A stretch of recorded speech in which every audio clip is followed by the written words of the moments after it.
Dr. Jaya. Now request Dr. Sharon to present a talk on nuances in PK and deep anterior lamellar keratoplasty in hydrops. Thank you, Sharon, for being here with us.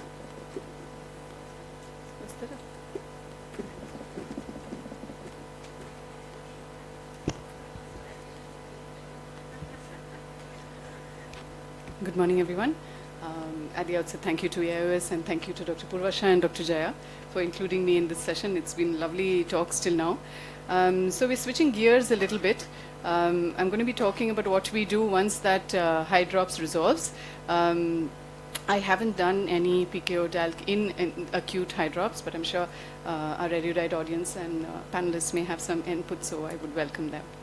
So when we are talking about doing a corneal transplant in a patient who has healed from hydrops, there are a few decisions to be made. One is, of course, if you're doing a transplant, what kind of transplant we would like to do. A preference would always be to try for a lamellar keratoplasty, in this case being a DALK. And how we make that decision is, of course, a very strict slit lamp examination and anterior segment OCT to look for the scar. And what you're looking at is trying to see the location of the scar, so whether it's central or it's off the visual axis. Of course, it's going to be deep, but what is very interesting is that when it heals, even though we see that it's a large scar, if you look on the slit lamp, there may not be a very large involvement of the DM endothelium complex in the visual axis, and in that case, then again, we can get away with doing a lamellar keratoplasty. So when we're looking at doing a DALK, what we need to understand is how we size the graft. We want to include the entire cone. And this is another benefit of waiting for the hydrops edema to resolve, because once it resolves, you can actually assess how large your graft needs to be and where you need to position your graft. The depth, of course, when we're doing the peripheral dissection, depends when we're starting on the thickness there, but usually it's similar to what we are doing for a regular DALK. Preferred technique in this condition post-hydrops would be a manual dissection. Better to avoid a big bubble, because during a big bubble injection, you can have a split in the area which was the earlier hydrops break. Even if you do have a small perforation when you're doing the dissection, most of the time it can be managed, and we very rarely have to convert to a penetrating keratoplasty. So when we're doing the things to plan preoperatively and intraoperatively for this is, of course, where to start the dissection. Usually, similarly to how we do a regular DALK, we do start in the periphery, and I'll show a small video for that. And there are various techniques for manual dissection. So one of the common techniques is to start peripherally and then move all around.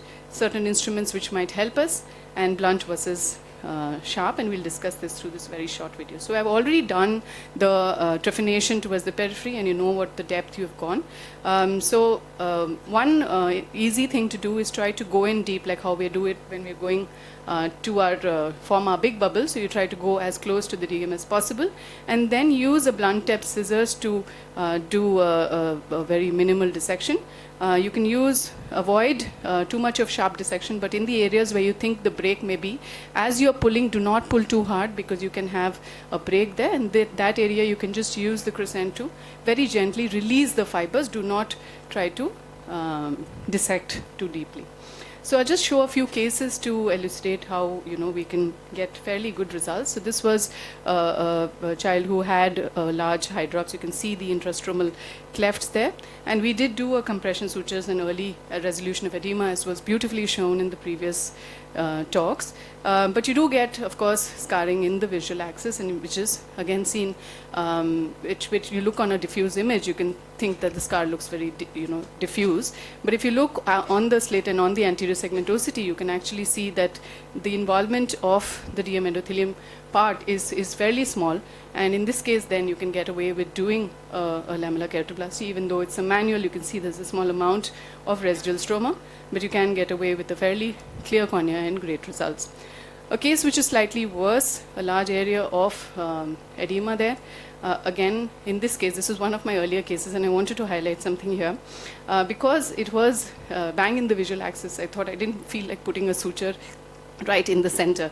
And you see the difference from the previous case. You can see that there's this gap, a spindle-shaped gap, where the DM did not oppose, and the scarring is actually worse in that, and which is again seen on the slit lamp image as well. So the sutures actually help the apposition very well and do help reduce we don't get as much of scarring.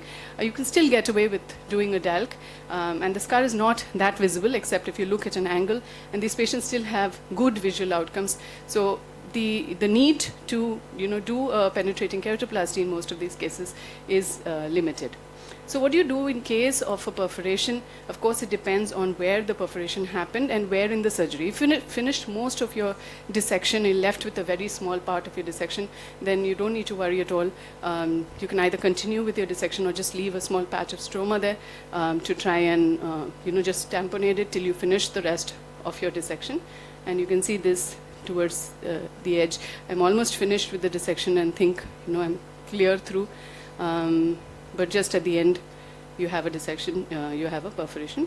So another tip there would be to avoid, I'm using a crescent, and that was the mistake, thinking that there's not much of a, can I move it?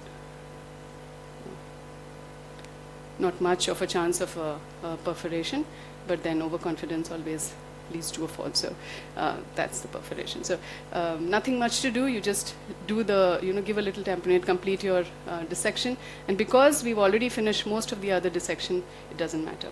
Penetrating keratoplasty, if you really have a very, very large scar and you think it's not going to benefit from a lamellar keratoplasty, you can go ahead and do a penetrating keratoplasty. Sizing and positioning remains regular, but the technique can be modified depending on type, location of ectasia. In this case, we did a femtosecond keratoplasty for this patient, and he did very, very well.